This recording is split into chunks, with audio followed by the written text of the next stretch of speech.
வணக்கம். சன்ரைஸ் நேரத்திற்கான இலங்கை செய்திகள் இணையவள தொகுப்புடன் வாசிப்பது புஷ்பகலா பிரபாகரன். முக்கிய தகவல்: ஓய்வு பெற்ற அரச ஊழியர்களின் சம்பள முரண்பாடுகளை தீர்ப்பது தொடர்பில் தயாரிக்கப்பட்ட அறிக்கை ஜனாதிபதிக்கு அனுப்பி வைக்கப்பட்டுள்ளதாக நிதி ராஜாங்க அமைச்சர் கலாநிதி ரஞ்சித் சியம்பலாபிட்டிய தெரிவித்துள்ளார்.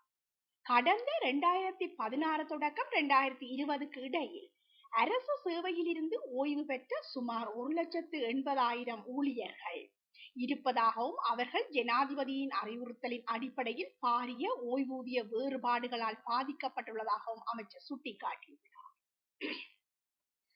அமைச்சரவை பத்திரம் சமர்ப்பிப்பு.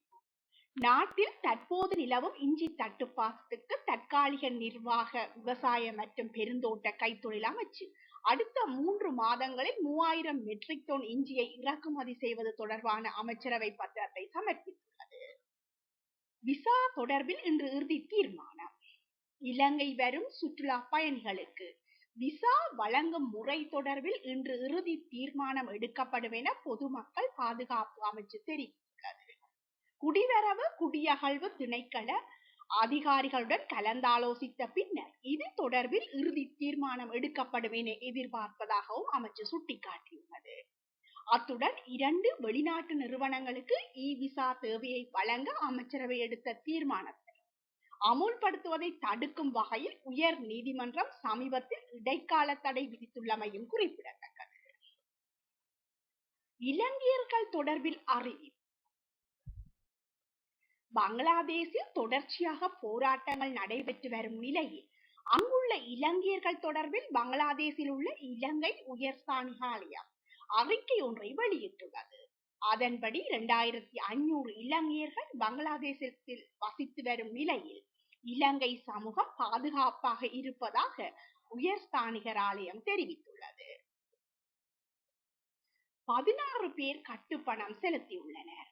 ஜனாதிபதி தேர்தலில் போட்டியிடுவதற்காக இதுவரையில் 16 பேர் கட்டுப்பணம் செலுத்தியுள்ளனர்.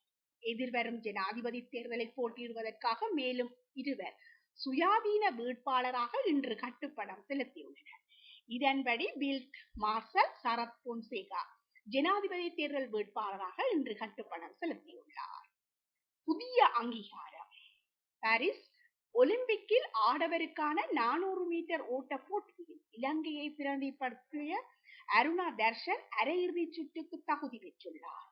இதன்படி ஒலிம்பிக் வரலாற்றில் 400 மீட்டர் ஓட்ட போட்டியில் அரையிறுதிக்கு முன்னேறிய முதல் இலங்கையர் என்ற சாதனையை இவர் பெற்றுள்ளார்.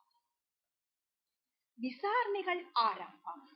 மன்னார் மாவட்ட பொது வைத்தியசாலையில் கடந்த 27ஆம் தேதி உயிரிழந்த இளம் குடும்ப பெண் மரணம் தொடர்பாக பல்வேறு கட்ட விசாரணைகள் இடம்பெற்று வருவதோடு குறித்த சம்பவம் தொடர்பில் நீதியான விசாரணை முடிவடைந்த நிலையில் உரிய தரப்பினருக்கு எதிராக சட்ட நடவடிக்கை முன்னெடுக்கப்படும் என மன்னார் மாவட்ட பொது வைத்தியசாலையின் பணிப்பாளர் வைத்தியர் அஷாத் எம் ஹமீபா தெரிவித்துள்ளார். இத்துடன் இணையவள தொகுப்பின் செய்திகள் நிறைவு காண்கின்றன. நன்றி.